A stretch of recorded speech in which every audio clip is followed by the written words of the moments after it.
and welcome back to Mr. English Channel. I'm Emily. Hi, Emily, and hello to all our wonderful listeners. I'm Paul. Today, Paul and I are going to talk about something really fun and interesting. Hobbies and what we do in our free time. That's right, Emily. Hobbies are so important.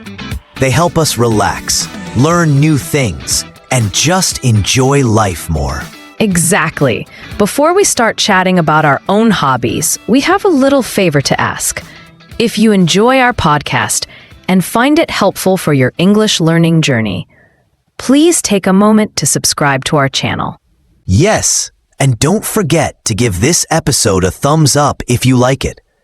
It really helps us reach more people who are learning English. And if you have any questions or just want to say hello, feel free to leave a comment below. We love hearing from you. Okay, Emily, so let's talk about hobbies. What do you like to do when you have some free time? Well, Paul, one of my favorite things to do is reading. I absolutely love getting lost in a good book. I read all sorts of things. Novels, mysteries, even some science fiction. Oh, that's interesting. I'm not a huge reader myself, but I can see the appeal. It's a great way to learn new vocabulary too, isn't it? Definitely. And it helps with understanding different sentence structures. What about you, Paul? What do you enjoy doing in your free time? I'm a bit more active. I really enjoy playing sports. Football is my favorite, both watching and playing. I also like going for runs in the park. That sounds like a good way to stay healthy and get some fresh air. Do you play football with a team? Yes, I play with a local amateur team on the weekends. It's a lot of fun and a great way to socialize. That's fantastic. It's so important to have hobbies that involve other people, especially for practicing your English in a social setting. Absolutely. And what other hobbies do you have, Emily?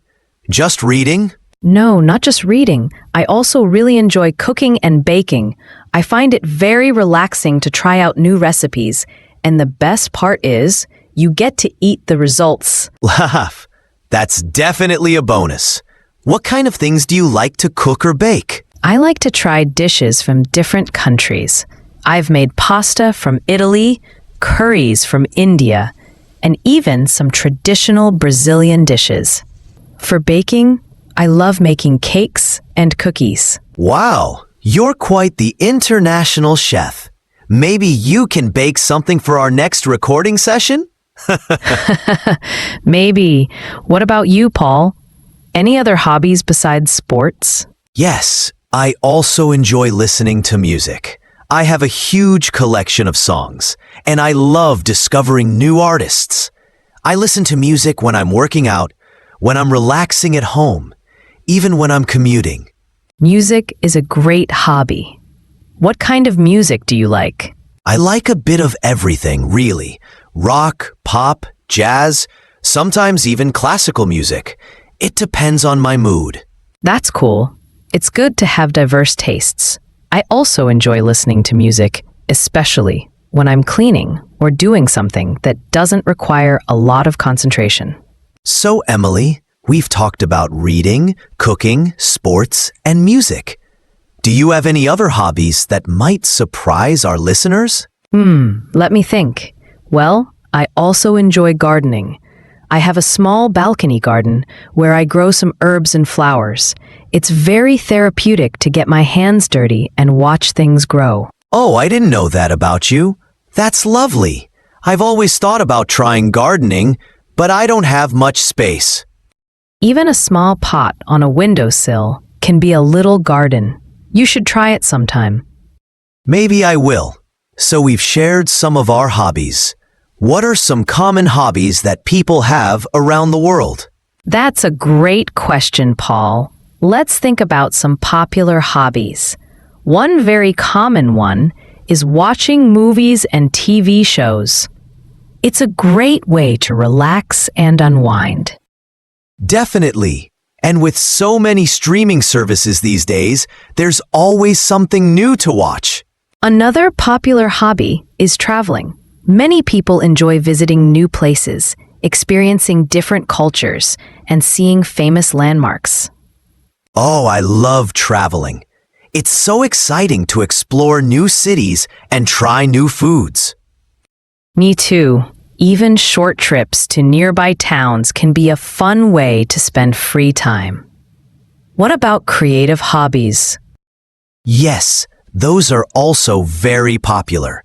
Things like painting, drawing, writing, and playing a musical instrument. Exactly. These hobbies allow people to express themselves and develop new skills. And then there are collecting hobbies. Some people collect stamps, coins, comic books, or even vintage items. That's right. Collecting can be a very rewarding hobby, and it can also be a way to learn about history or specific topics. What about more active hobbies besides sports? Well, there's hiking, cycling, swimming, and dancing. These are all great ways to stay fit and have fun at the same time. And don't forget about gaming.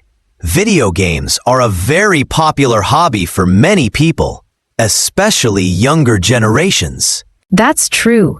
Gaming can be a way to socialize with friends online and challenge yourself with different types of games. It seems like there are endless possibilities when it comes to hobbies. Absolutely. And it's so important for everyone to find something they enjoy doing in their free time. It helps with stress, boredom, and overall well-being. So, Emily, what advice would you give to someone who wants to find a new hobby? That's a good question. I would say first, think about what you enjoy doing. What makes you feel happy and relaxed? Yes, that's a great starting point. Consider your interests. Are you interested in being creative, being active, learning new things, or socializing? Exactly. Then try out different things.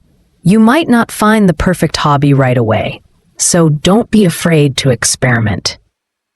And don't worry about being good at it at first. The most important thing is to have fun. That's so true, Paul. Hobbies are about enjoyment, not perfection. You could also try joining a club or a class related to an activity you're interested in. This is a great way to meet new people who share your interests. That's a fantastic idea. For example, if you're interested in photography, you could join a local photography club. Or if you want to learn a new language, you could join a language exchange group. There are so many resources available these days, both online and in person. You can find tutorials, communities, and classes for almost any hobby you can think of.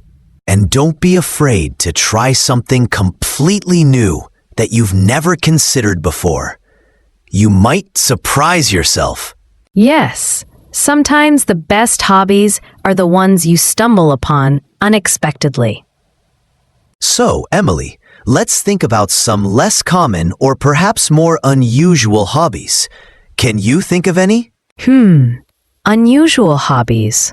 Well, some people enjoy bird watching, which is the activity of observing wild birds. Oh, that sounds quite peaceful. I can imagine it being very relaxing to be out in nature and watch the birds. It can be.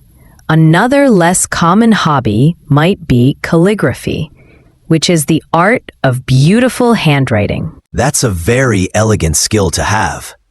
I've always admired people who can do calligraphy. And what about you, Paul? Any unusual hobbies that come to mind? Let me think.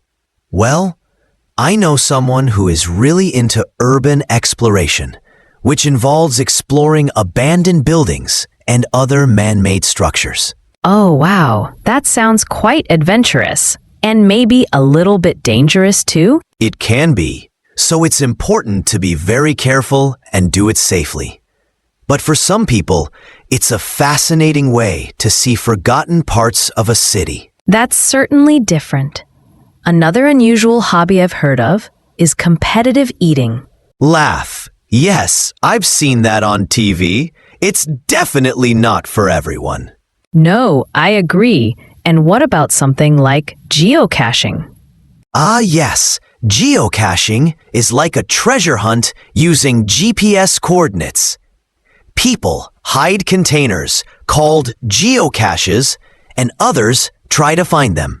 That sounds like a fun way to explore new places and get some exercise. It is, and it's something that people of all ages can enjoy.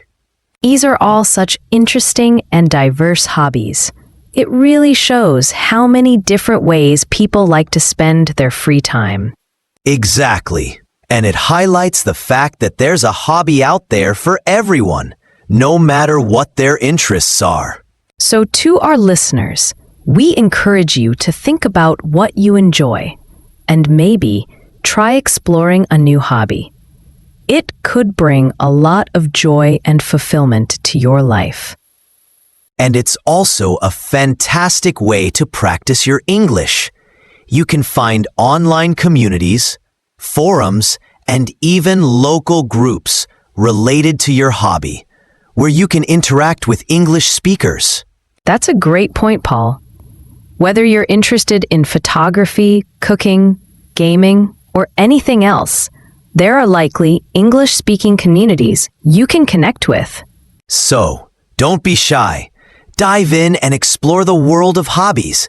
You might discover a new passion and make some new friends along the way. Well, Paul, this has been a really interesting conversation.